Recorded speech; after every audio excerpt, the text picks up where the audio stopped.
Welcome, everyone. Thank you for taking the time to join us.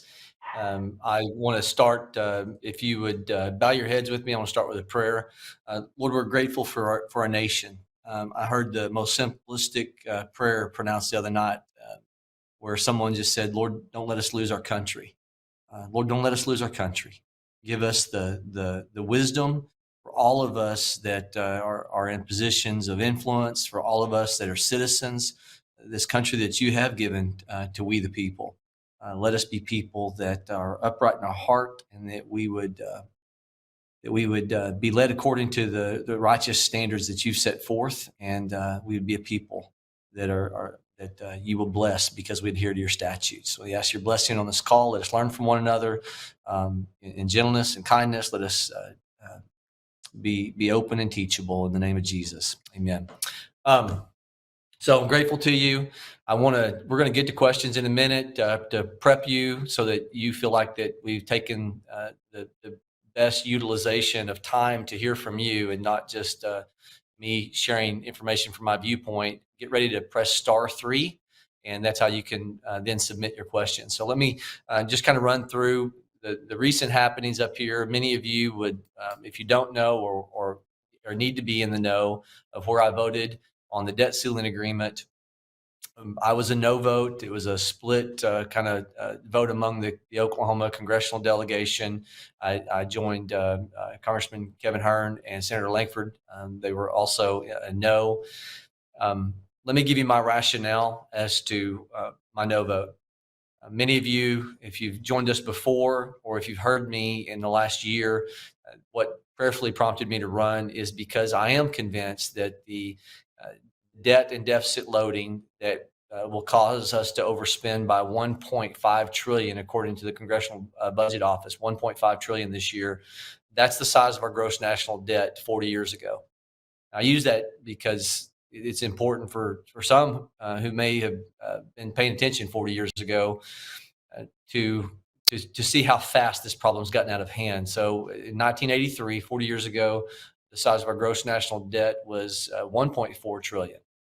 200 years as a nation to get there. This year, we're going to overspend in 1 year what it took us 200 years to accumulate in total debt. Within 5 years, a Committee for Responsible Federal Budget says that what we're going to see is we're going to see annual debt service payments, just principal money flushed down the toilet, will be at $1 trillion within 5 years. And that will match what we spend on all defense of our country. And so we are headed within also another 25 years, according to Heritage, to a place where we run out of what they're calling fiscal space. That means there's no landing room to land the plane because we've got so much debt that is accumulated that just the interest payments to service that debt on an annual basis will consume almost half of our federal budget. So we are running out of time to match the size of our problem with sizable solutions. And that's the simplest way I can tell you. Why did I vote against the debt ceiling agreement last week? It's because we are losing the country in terms of miles, and millimeter adjustments are not enough at this point. The time for half measures was not now. If somebody wanted to started with small incremental changes in 1984, 85, you can direct over the course of time the distance, the destination difference by adjusting your rudder. But we're running on a time now where someone would say, well, I'll think about that tomorrow. We've got to have sizable solutions. So let me put in contrast the debt ceiling agreement that passed, that I voted against, that was in contrast to what the House voted for just a little bit approximately a month prior in what's known as the Limit, Save, and Grow Act. And this will show you the chasm of how far conservatives, Republicans, wherever you think people would fall in that categorization. The Republicans passed with the Limit, Save, and Grow Act a bill that would increase our borrowing limit by 1.5 trillion, get to March of next year, with $900 billion in cuts year one. And why that's important, Washington is infamous for saying we're going to do the right thing tomorrow. We'll cut in year 2, 3, and 4. They always project these 10-year budgets, and they never meet them because it's hard to do the right thing And so doing the right thing tomorrow, if you won't do the right thing today, you won't do the right thing tomorrow. And that's been the history oftentimes of Congress. So a month ago, we passed a bill. I voted for it. It was $900 billion in cuts year one to lift the debt ceiling. It was the largest cut that Congress had ever passed. And so what this agreement that I voted against last week was 12 billion according to Heritage, year one cuts. So if you take the position that Republicans could pass off the floor of the House of Representatives 900 billion in cuts year one a month ago, proved that by the votes, and yet President Biden was saying we just want to clean debt ceiling, no cuts at all. Many people were asking the question, can there not just be a coming together of the minds, a 50%? Well, if you take 12 billion in contrast to 900 billion, that's 1% of year one cuts. And so why did many of us say we couldn't support it? Ronald Reagan made the famous statement years ago, if somebody gives you 70, 80% of what you're asking for, take it, it's a good deal. Well, 1%, 12 billion in contrast to 900 billion is 1%.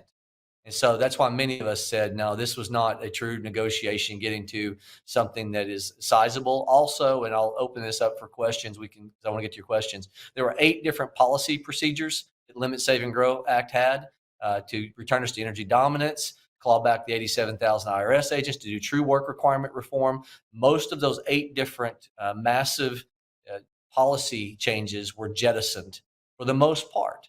And so during the questions, we can talk that through. But let's get to your questions by pressing *3. And so we'll now hear from some of you. Feel free to inform me your viewpoint or also ask a question. Great. Our first question is from Josh Locke over in Bartlesville. Josh, you are now live. Josh. Hey, brother. I appreciate your no vote on the latest bill. My biggest concern is just if we negotiated to have motion to vacate into the terms of McCarthy's speakership, if not for this, I mean, what possibly else could we think of where motion to vacate is not appropriate? Because clearly we have a speaker that's not aligned with the members that it took to make his speakership possible at this point. So the agreement that the head of the year, Josh, was in specific terms on going to 2022 spending levels on the appropriations process. They're claiming even with the 302A number that's in this, that they can get there. Am I skeptical? Yes, I am. What you're talking about is holding somebody to account for a commitment they've made. Do they have the ability to say that the debt ceiling agreement was different? They do. But going to 2022 spending levels was the agreement. Do I think that by this deal, it's going to take the 22 spending levels and the appropriations process a hard task? It is. Am I hearing that the appropriators are already being told to go there? We are. There are some things that are happening today and be in the news tomorrow where the Freedom Caucus is kind of pushing back. And so with that, I don't want to say too much. We're been in deliberations today, but do know that we are taking what happened last week seriously. And one of the things that should have happened is in these negotiations, we should have had somebody in those negotiations, in addition to those that were there, that was respected among the conference as being someone that is a true fiscal hawk. And that reasonably should have been a part of this. And I believe that we wouldn't have ended up with 1% of the $900 billion as the quote agreement. All right, next question. Thank you. The next question is from Lisa Lees in Claremore. Lisa, you are now live. Yes, Lisa, sir. can you hear us? Yes, sir. I would like you to address the debt problem in Oklahoma, where they're trying to, do a massive spending right here in Oklahoma that's out of control. If you wouldn't mind, please, So, and what you're Lisa, doing to stop them also. So Lisa, let me just I'm sure everybody understands this. In terms of having friends that are serving in the state legislature, yes, I do. In terms of, any voting authority, I don't have that as a member of the United States Congress. I'm going to be rusty on some numbers I'm going to give you here, but years ago, before I went back into the free market, I did serve 8 years from 2010 to 2018 in the state legislature. I actually authored the bill that put a cap on state debt. It actually got signed into law. And T.W. Shannon and I worked on that jointly, he in the House and I in the Senate as a Senate author. And I actually wanted to bring it about as a constitutional amendment. But at that time, one of the things that I saw was about $80 million in annual debt service payments on a yearly basis. Again, money flushed down the toilet. And I saw it as something that was, that money could be going to the classroom, in terms of state purview. That money could be building roads and bridges. And so in terms of, the amount of money that is flowing into the state of Oklahoma and how it is being expended, what I would just say is, be talking to your state senator, your state representative, and make sure we learn from the lessons of the past. In 2008, 9, and 10, there was a tremendous amount of federal dollars that were being injected into Oklahoma, but just before I got into the state capitol. And what they did was, instead of being wise before we got there, they spent to increase their baseline. And then everyone expected we need to stay at the 2010 and 2011 numbers. And the federal government's injection of cash increased spending at such a rapid pace for the next many years that I was a state legislator. We couldn't keep up with that. And we should have kept money in savings. And so those are some rough years because we built the baseline up so high. And so many will remember how tough those years were. And so my only challenge to state lawmakers in terms of your question is be putting money aside and make sure you're investing in the right things and make sure your rainy day fund is full. And then when you got the opportunity, when tax dollars are coming in, man, absolutely do what you can to return the money back to the citizenry. Just because the money is coming in at a massive rate, remember it's a finite resource that comes from the taxpayers who are hustling. And so when you have an opportunity, yes, build up your rainy day fund, but also look for ways that you can make government lean and efficient and return money back to the taxpayer. All right, next question. Great. Our next question is submitted online.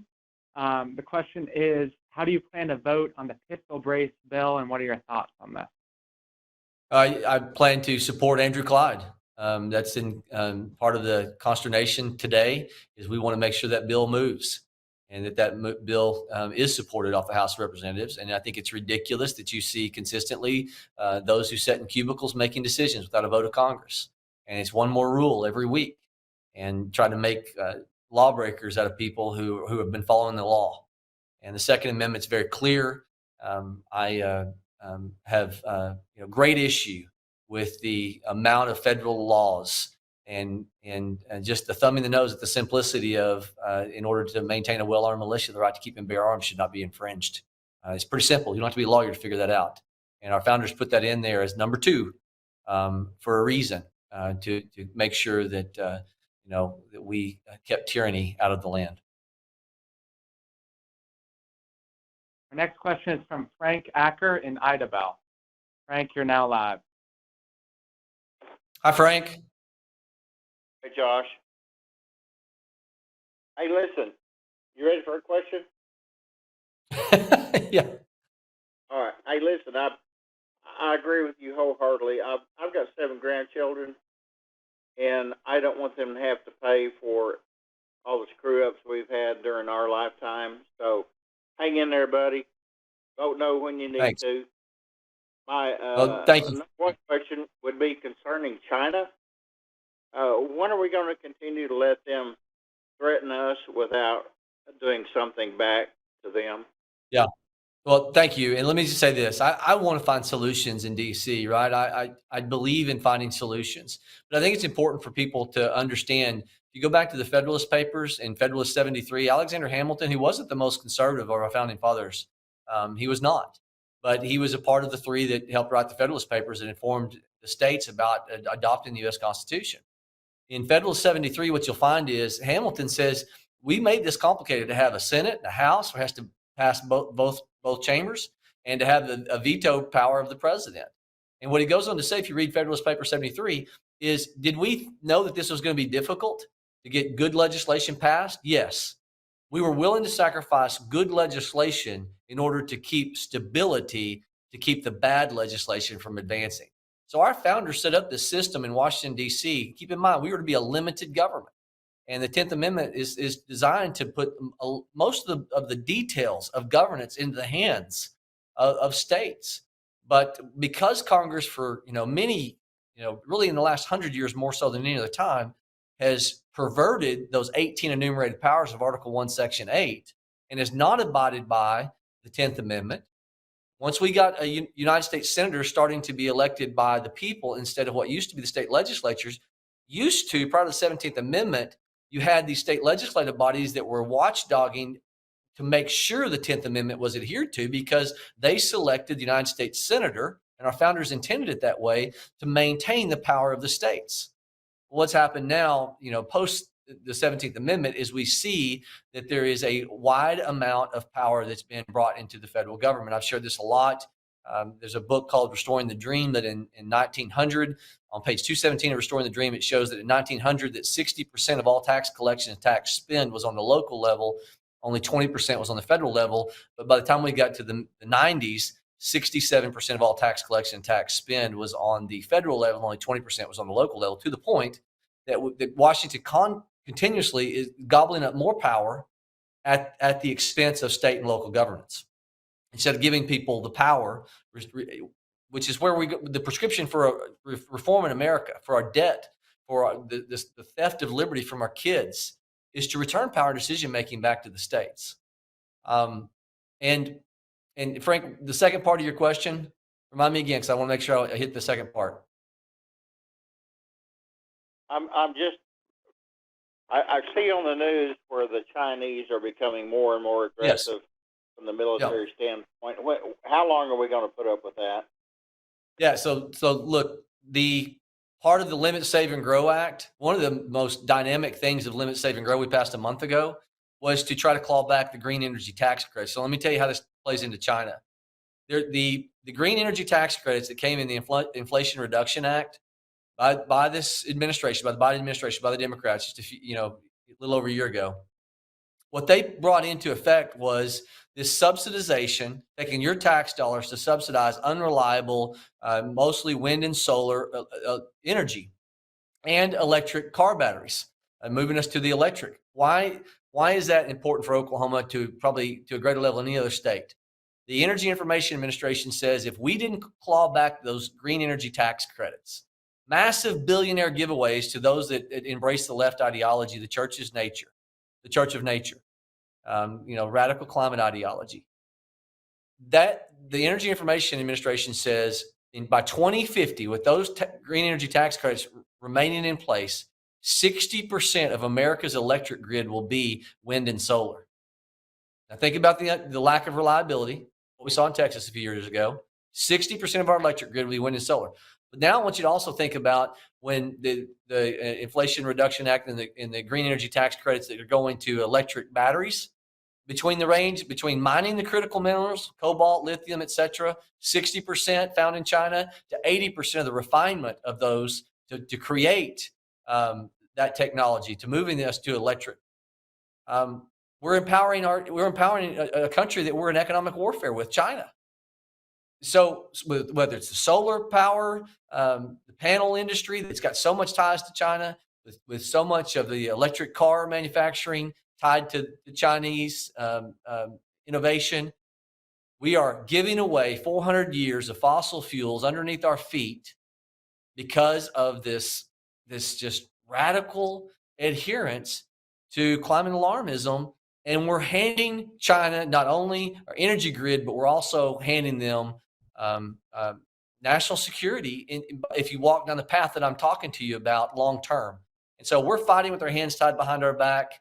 We need to unleash energy independence. Limit, Save, and Grow not only clawed back those green tax credits, but also brought into permitting reform that would unleash that 400-year supply of oil and natural gas. Oklahoma is a top 5 exporter of natural gas. So as electric and solar takes over up to 60% of our wind of our grid, then that will displace natural gas as much as anything. And that's a big hit to Oklahoma. So that's why many of us, in addition to the real year one cuts, those 8 policy areas, we should have in this agreement clawed back those tax credits. And yet we missed. It was a huge miss. And Goldman Sachs says it'll cost us in the next 9 years about $1.2 trillion to use the taxpayer. That was another huge loss in this agreement. And it's why I voted against it. All right, next question. Thanks, Frank. Great. Our next question is from Billy Golden in Bunch, Oklahoma. Billy, you are now live. Can you hear me? Yes, Billy. Thanks for joining us. So Bunch, I live in Alney. So I don't know how many people know where Alney is. Bunch. You familiar with Bunch? So what county? Adair County, south of Stillwell. Okay. Yeah, I'm not familiar with Bunch. So it's a community I want to get. How large is it?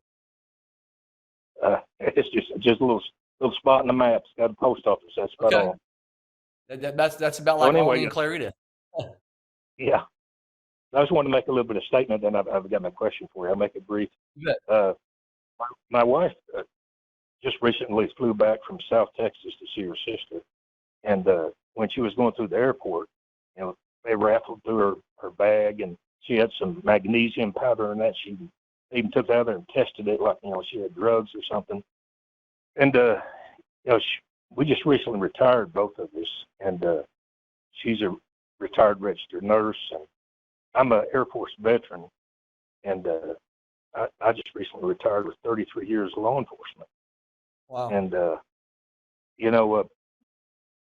people are pouring across the border and completely unvetted.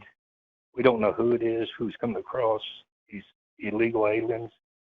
And here we are, we served our country, our community, and here we are, got to take our shoes off, and we're sent through aisles like cattle, and then dealt up inappropriately, and it just, it's a disgrace to me that, we as American citizens, what we've served, and we're treated like that. And, I just wonder, do you think that we can turn this thing around? What do you think? So in relationship to the border, yeah, if common sense will reign, we've got to secure the border, and we've got to learn from the mistakes of '86, where I love Ronald Reagan, and I wouldn't want anybody to hear that this is disparaging towards Ronald Reagan, but even brilliance can make mistakes sometimes. And I think we've got to learn from the mistake of the '86 agreement that gave 2 to 3 million amnesty, and yet we didn't solve the problem. And thus, we've got 16 million more that have come in. And so, we have got to seal the border, and then we can address the problem. And I think it has to be twofold. We've got to get serious about stopping lawlessness and encouraging it. We had a hearing today. I'm on the Homeland Security Committee. We had a subcommittee hearing where we were diving into what's happened post May 11th when Title 42. I had to slip out of the meeting because there was some urgency. But one of the big things that's coming forth is their use of the CB1 app that is allowing this administration, CBP app that allows this administration to specifically create the opportunity for people that would otherwise be coming between the ports of entry to just get on an app, fill it out, and then go to a port of entry and be released into the country. It's expediting this. It's just an affront. Whether it's the parole process that this administration has embraced, which is defiant of the rule of law. Parole used to be something on an emergency basis, granted on a case-by-case situation. Now it's 30,000 individuals quota a month coming from 4 countries that we're, letting these people in. And then it's what we all know from just watching the news of having an open border. And, I was a part of 2 trips in the last several months down to the border. Raul Ortiz, who probably gave us the most straight answers, has been over the 19,000 Border Patrol agents who declared in opposition to Secretary Mayorkas that we don't have operational control. I asked him a question a month ago at the border. Did he disagree with President Biden's decision to shut construction of the border wall? And he said, yes, sir. Very truthful, very telling. tells you that a guy who's second in charge under Mayorkas over the 19,000 Border Patrol agents knows this administration is getting it wrong. He announced within the last several days that he's resigning. Many of us have got questions as to whether he was forced out.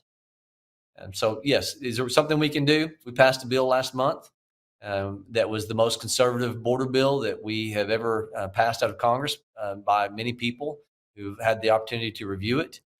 And so, but the sad reality is you've got a Senate that's controlled by Democrats, and you've got a Democrat in the White House that won't have nothing to do with that.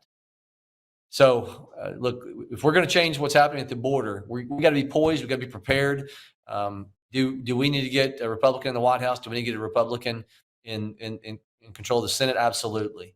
Do we need to have conservatives in those positions, true conservatives? Do we need to have a person that campaigns and says build a wall? The Democrats believed in that, absolutely.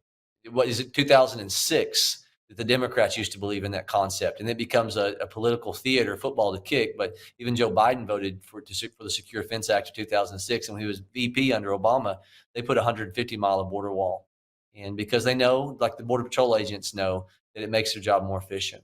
So yes, there's a lot we can do, but we've got to change those that are elected office holding, and so we the people can do that. Our next question is from Carol and Archie Cole in Sequoia County. Carol and Archie, you are live now. Okay. I want to ask the question why you guys at Congress has not set up an impeachment of Biden. There is lots of criminal activities that he's done, and impeachment is only, well, the Congress can do it. Right. Well, look, I would support impeachment on the grounds of, and I would say this: it needs to be done quickly. It needs to be expedited, but it needs to be on the grounds that Article 4, Section 4 is being violated. We have an open border that guarantees to every state, Section 4, Article 4, guaranteed to every state a Republican form of government and protect them against invasion. We have an invasion. What I would hope we would do is do it quickly. The reality is that the Senate wouldn't advance it, right? It takes not only the impeachment of the House, but it takes the punishment of the Senate. And so we know that what would likely result in the Senate be. And look, Mayorkas also. So I agree. I believe the only way we're going to get the rule of law brought back into this country is we have to make our yes, yes, and our no, no. In terms of getting everyone to agree, the Republican conference, I can't speak for anybody but me. Okay, Archie. So, But I'd like to know why we are supporting PBS on this Pride Month stuff. What they put on in front of our children today is not right. Yeah. Look, I think that taxpayer-funded monies utilized to indoctrinate children is abhorrent, and I voted against stuff on the state level to that front, and you can expect me to do the same thing. We need to go back to Article 1, Section 8. If we're going to have a prescription for solving this country, we need to have those 18 enumerated powers that I actually am authorized by the Constitution to do. So many of the things that we're doing today and the way we're spending your federal dollars, you cannot make a connection with what the Constitution says that the Congress should be doing and leaving other things to the state. On the state level, I think you need to be having a strong conversation with state leadership about what are we doing that is leading our children into confusion, embracing sin, and 2,000 years of tradition and moral norms. And we think that we're so wise in the last 5 years in the embrace of things that are just so destructive to our kids and our grandkids. And our nation will pay a price for it. Woe to the nation that calls evil good and good evil, that substitutes light for darkness and darkness for light, sweet for bitter and bitter for sweet. I heard something on social media I thought was pretty profound. It made it's kind of a word picture. It said, well, if you've got a child that is wanting to be a pirate, and they've talked about it for a number of years. Can you imagine a parent taking that young adult? We just lost our power. I don't know if you can see it in my visual, but we just lost our power in this room. Maybe somebody will come in the room and try to turn my lights back on. But can you imagine? There we go. Can you imagine if that those parents were to speak to that child and say, "Hey, we're gonna take you and we're going to inject hormones, and we're going to chop off a leg so that you can look more like a pirate. We're going to have the hospital remove an eye. We just sent a letter along with a number of, we led the letter along with Senator Ted Budd and many in the House, trying to push back on an NIH taxpayer-funded study of 200 young adults from 12 to 20, and 2 young adults getting cross hormone therapies that your federal taxpayer money paid for in the last couple of years, 2 suicides. And so we're digging in and saying, not only is this stupidity, I don't know the word stupidity was in the letter, but we're making that strong case. What in the world are we doing embracing this type of stuff that is encouraging, just sinful nature? Look, there's a sinful nature, and George Washington and John Adams, and I could name a number of founding fathers who talked about, and probably the best quote that you can just summarize, people that say, well, what are you doing advocating Christianity? Go back and look at what our founding fathers advocated. They believed in self-governance, self-restraint, and they advocated, both George Washington, by saying that of all the dispositions and habits which lead to political prosperity, religion and morality are indispensable supports. In vain would the man claim the tribute of patriotism, who would labor to subvert these great pillars of human happiness. And then you got John Jay, our first Supreme Court justice, who said that Providence has given to us the choice of our, quote, leadership. He uses a different word.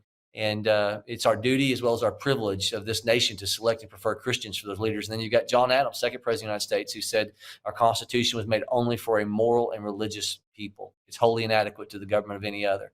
And then Sam Adams' distant cousin, Sam Adams' famous statement, neither the wisest laws nor the wisest constitutions can secure the liberty and happiness of a people whose manners are universally corrupt. And so why am I about biblical virtue? Because I know it undergirds self-restraint in a nation. And I really believe in God we trust. And I think anybody who looks at our history has to understand that it's in tandem with who we are as a nation. Truly, God blesses a nation that exalts his principles and adheres to his principles. All right, next question. All right, next question is with Butch Harefield and Antlers. Butch, you are now live. Hey, Butch. Hey, it sounds like you're having a large time there today. Question for you. Where are you at on a balanced budget? I'm all for it. We're going to overspend by $1.5 trillion this year. And the reality is right now, in order to balance the budget this year, you'd have to convince this Congress to cut 80% of almost everything if you exclude Social Security, Medicare, Medicaid, veterans, military. If you set all of that aside, you don't touch that, we'd have to cut 80% of everything else in this federal government. And so what many of us are doing, knowing that there's a number of people who will never support right now because of, being in moderate districts, they'll never support large, massive cuts to be able to get us to a balanced budget immediately. What many of us are saying is, come on, let's take a bite at the apple that's sizable. Thus my vote against the debt ceiling, because how do you eat an elephant donkey-sized problem one bite at a time? Because you've got to get 218 people up here to agree on something to get it passed in the House. And so what many of us are doing is saying, if you can't go to where we can balance the budget year one, then give us a chance to do it within 10 years.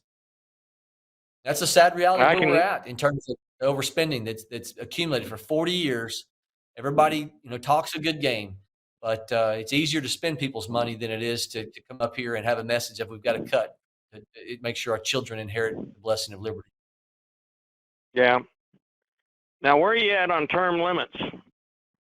I practiced term limits as a state lawmaker years ago. That's why I came back home. I said when I ran, I was going to do 8 years in the Oklahoma State Senate, came back home and started a small dozer excavator / trucking business.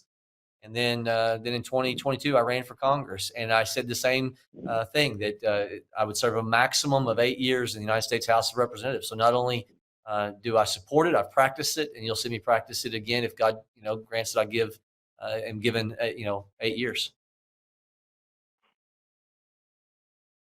And Our next question is from John Lang in Latimer County. John, you are now live. Hey, Josh. Hi, John. I appreciate you.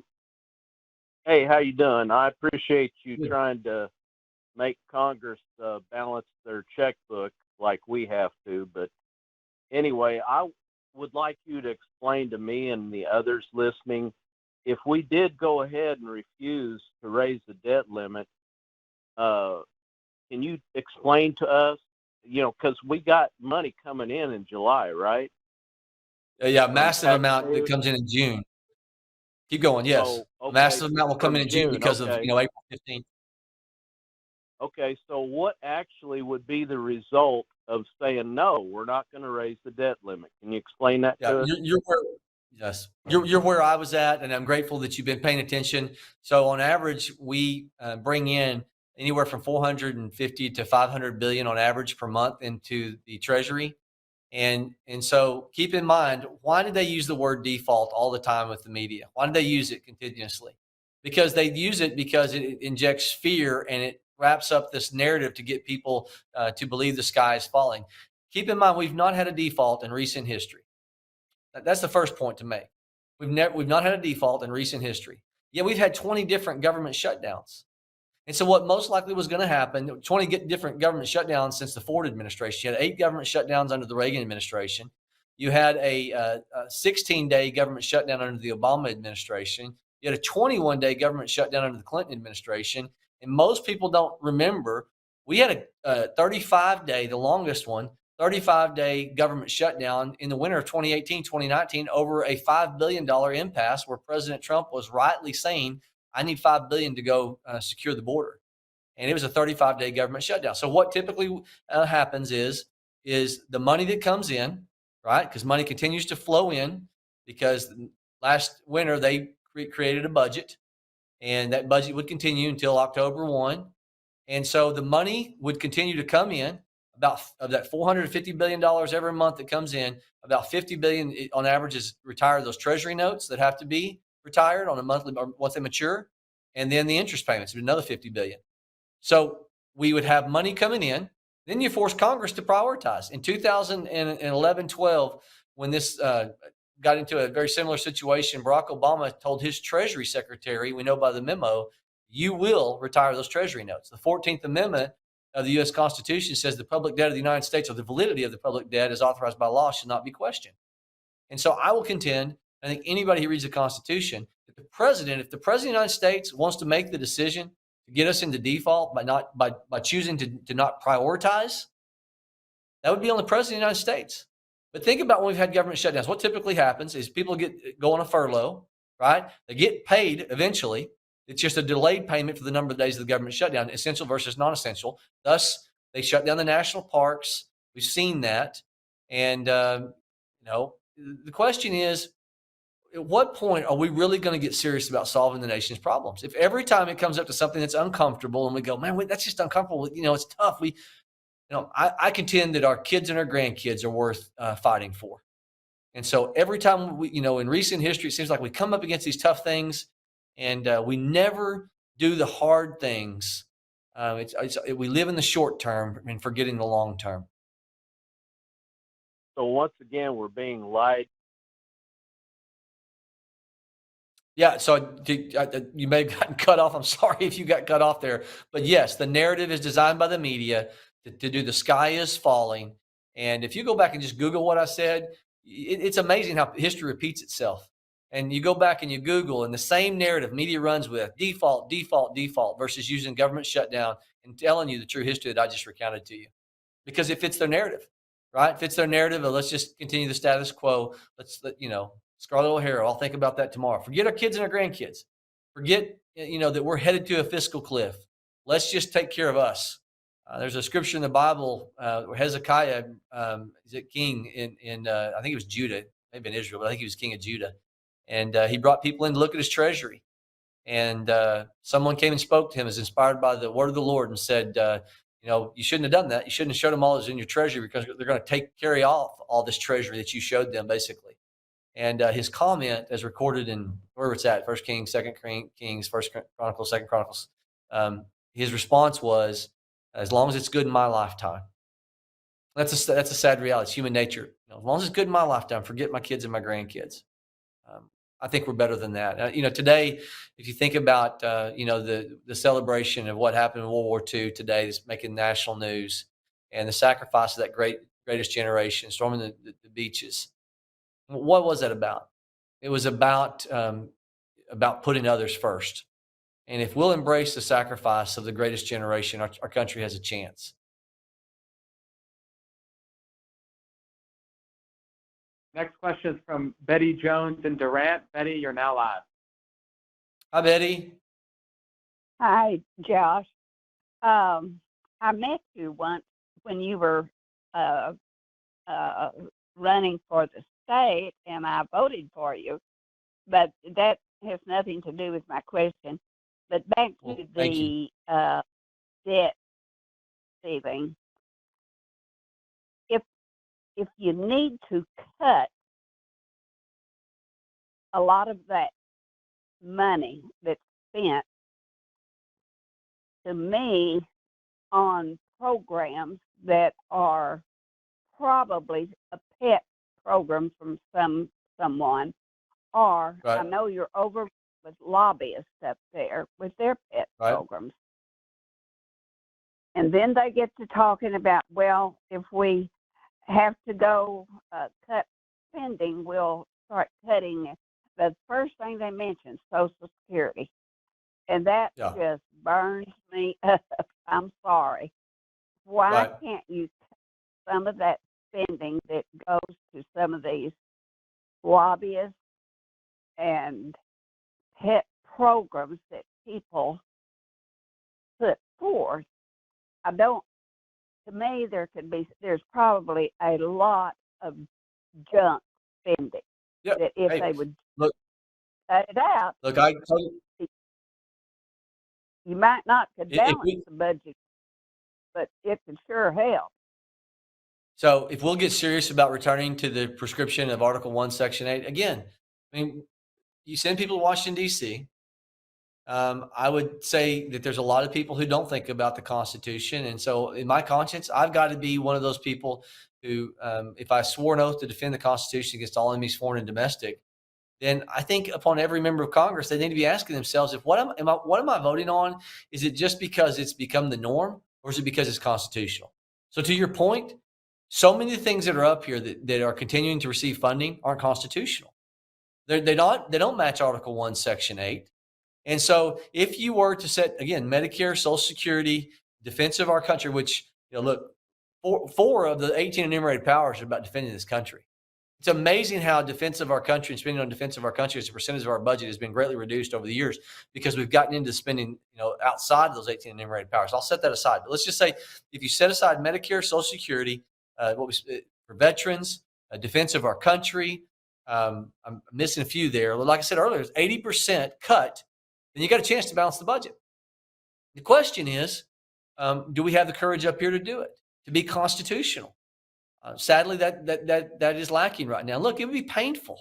I mean, a lot of you on this call, some of you, it's typical of anybody who comes to DC. It's like, he cut that other deal, right? For me to be honest and me to be truthful and not hypocritical in this position, I think anybody that comes in my office, I usually sit down with them and I say, look, we've got to prioritize the good, but to really the prescription for this country is going back to Article 1, Section 8. And so there's either we're going to have a global economic crisis that's going to force us to our knees because we don't do this stuff, or we'll have the courage and we'll be able to stand behind people who are willing to say, let's get constitutional. And but I've got to have the ability to influence people, right? I see us in an economic nosedive, and the kind of cuts that I would go to get us to a balanced budget amendment. I know people aren't going to have the courage to do that, and I don't, are the American people ready for that? I mean, it's good. It's one thing to talk about generalities, but when those cuts start happening to that level, you've got to have the American people, because this is a nation of we the people. But if we'll get serious and start doing it, the small things, the small cuts, one bite at a time, start working our way there, that is a way for people to go, you know what? I don't like it, but we can get there. And that's how I think we're going to have to ultimately influence people if we're going to have a chance to avoid the fiscal cliff. Next question is from Phyllis Fallon in Wagner. Phyllis, you're now live. Hey, Josh. Can you hear me? Hey, Phyllis. Thanks. Yeah. Hey, thanks for joining us. Thank you for standing up for values and our faith. And thank you for voting no and taking a stand. And my question is, as just common Americans out here, we become so frustrated, even as Christians. You know, we say we need Republicans in office, but look what the Republicans, not you, but the majority of Republicans, they didn't represent us in this last bill. They represented their special interests, and they represented their own pocketbooks, their own benefit. And so as Christians, as common Americans out here, we become frustrated. And if we're not careful, we become angry. And the Bible says that the anger of man does not achieve the righteousness of God. That's right. But as just common Americans, what can we do? What is our choice? What are we left to do? So Because we don't want to become angry. Look, what you just said is something that took me through 4 years of leaving state government. And I will tell you, I left embittered in my heart, and the Lord had to change that in me. You get to where you start judging people in your heart, and with the same, level that you judge people for not living up to the principles that you think that they should. My judgment was against campaign conservatives, people that run on a platform, but when push comes to shove, they willing to say one thing, but their actions behind the scenes don't match that. And I got embittered in my heart towards them. And I had to come to a Jesus meeting and go, am I loving these people as much as I wanted to see them do what was right? And so I've approached coming to Congress with a different deal. Doesn't mean I'm less, I'm just as solid on taking hard stands, but I appreciate what you said, because there's a place of maturity in my life to try to get me to make sure I'm loving people as much as I want to see them do what's right. You can't influence somebody who doesn't feel cared for by you. The moment that you're angry and mean and rude, you lose the ability to influence. You lose the ability to be able to make a dent. And look, there's a wide chasm of beliefs, right? There's so many people that believe today that the benevolence and charity needs to come from our government. Ask James Madison about it. James Madison said, I want you to point out the point. I'm paraphrasing Madison. He said, point out to the part in the Constitution that gives benevolence the role of he's talking about the federal government. And he said, you can't find it, more or less. And so, but there are people who believe that the role of the federal government is charity and benevolence, and don't read the Constitution, don't understand the supremacy that is to be the law. What are we going to do? Number one, I appreciate you being someone who's in your Bible. Politics is downstream of culture. How are we going to change a nation that doesn't know the difference between man and woman, that is confused, it's lost its way, its definition of true north? Look, we got to love people. We got to love people that disagree with us. We got to love people that would hate me for even making the statement. And they got to know that I really do love them. I want to see them succeed in life. And that, my answer to them is, look, I'm just repeating what God said, because God's the ultimate arbitrator of loving you. And God wants the best for you. And so if we can stay out of the ditch of most people won't stand for the truth, or people who stand for the truth do it in a rude and mean behavior. And that's why it's called the narrow way. We got to do it in the right way. So here's what I would say to anybody. You want to change this nation, change the culture. Make sure you're doing Bible studies with your kids and your grandkids. Honor Deuteronomy 6. It says to talk about God as you walk down the road with your children and you sit at home.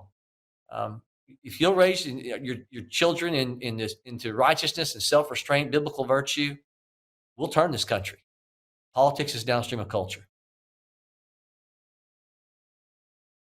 That's the long range Ken plan. Warren. Next question is from Ken Warren. Ken, you're now live. Okay, Josh.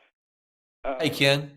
Congress has the authority to pass laws that have penalties for breaking those laws. That's correct, isn't it? Yes, sir. Okay. I want to know where Congress got the authority to farm that out to three-letter agencies who pass regulations that can send people to jail like the bump stocks. Where is that found in the Constitution where there's authority to do that? You're right. It's not. Article 1, Section 1 is very plain. It says all legislative powers be vested in the Congress. So, look, I've filed. What do we do with that? Well, we got to start standing up for the rule of law. And every year that, like a frog in a pot, every moment that was used to, well, I'm not going to do anything, right? Whatever you tolerate, you empower. That was something that Tom Coburn used to teach. Whatever you tolerate, you empower. And so every opportunity to stand up and say, I'm out, It's not constitutional. And we should have been doing this hundreds of years ago. But because little by little we let things slide and we haven't, and there's been no repercussions for it. So look, there's like 188,000 federal regulations right now in federal code. And if you go back to the 1980s, I think it was like I may be misquoting here. My staff may correct me, but I think it was either 1980 or 1940. It was like 9,000. Well, I know it's a big chasm of difference, but let me just go from 1980. What the Mercatus study says, if we just held to the federal regulations of 1980, every American could see a $13,000 increase in their paycheck. Mercatus study also said that it would be a $4 trillion injection to our gross domestic product, basically about a fifth more product of labor and all goods sold in America. If we just go back to the 1980 regulations, 188,000 pages today. And if you go back, we've got for 188,000 pages, you have 280,000 federal workers who oversee those. So you got 100,000 more federal people, federal regulators, than you do the actual pages of law. And what does that tell you? Well, that tells you that, number one, the power and decision making has been taken from the states, handed to the federal government, and we're employing all these people. It's why out of top 5 out of 10 counties in the world are in the suburbs of Washington, D.C. The swamp. People making a great living and off of utilizing your tax dollars. Our last question of the night is from Shannon McNelly in Claremore. Shannon, you're now live. Hey, good Shannon. evening. Hey, I just wanted to say thanks for voting against that debt ceiling legislation. I think we really got to cut way more than they did. And my question is, why does it seem that Democrats fight tooth and nail for what they want, but Republicans do not? And I'm not saying you, because I appreciate you being my representative. I like Mark Wayne Mullen, but I know he voted for the debt ceiling stuff in the Senate, which I didn't really think he should have done that. But why do Democrats fight so hard, but Republicans do not? Look, man, what does the flesh want in our nature, right? What does human nature want?